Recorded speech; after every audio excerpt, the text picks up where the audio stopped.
So I'm a firm believer that part of being creative is being able to make mistakes and find solutions for them.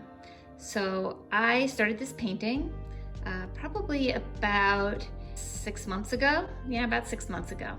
And I never finished it because I really wasn't happy with how it was coming out.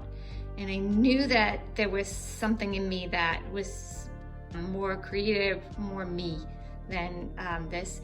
To me, I couldn't even tell what was wrong. I wasn't 100% sure as I was doing it. A couple of days ago, it came to me a way to solve this, a way to fix this. Okay, so I haven't really done this before using this technique, but it's something that just came to me and I felt like it would be a good way to correct this painting in a way that would make me feel like it was more of what I was looking for. I'm gonna mix some of my colors first. I'm gonna put a little bit of this white. I have a big tube of white because I use a lot of it. This is all oil paint, and the technique I'm gonna do is I'm not gonna use a brush. Instead, I'm going to work with some palette knives and different tools to try to get the effect that I want with a thicker coat of paint, which I happen to like. So it's gonna use a lot of paint.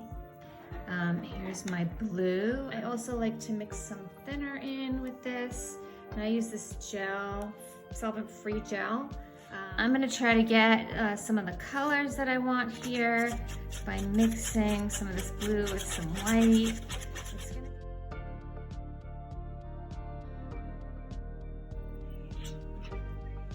Now I feel almost like I'm icing a cake, but I don't want it to cover everything because I kind of like this textury way of doing it, and I want the different colors to show. So I want the deeper blues and things to show.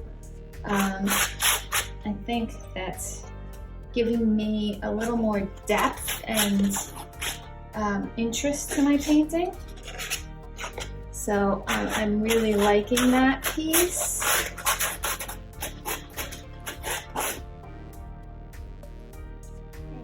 So I laid in some of the darker colors here, some of the dark grays, just to give like a base to my clouds.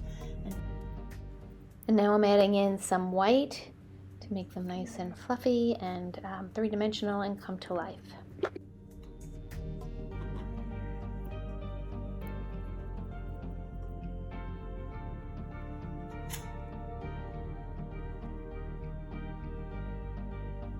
You can see that the sky has so much interest and how flat the ground looks compared to that. So I will be fixing the ground next. So here's the completed painting.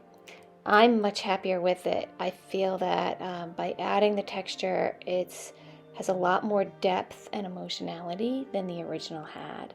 And I'm so glad that I took the chance and the opportunity to go back and recreate this image. And I hope that you enjoyed watching this video. If you're looking for more creative inspiration, you can find it on my blog, thefindingcreativityblog.com.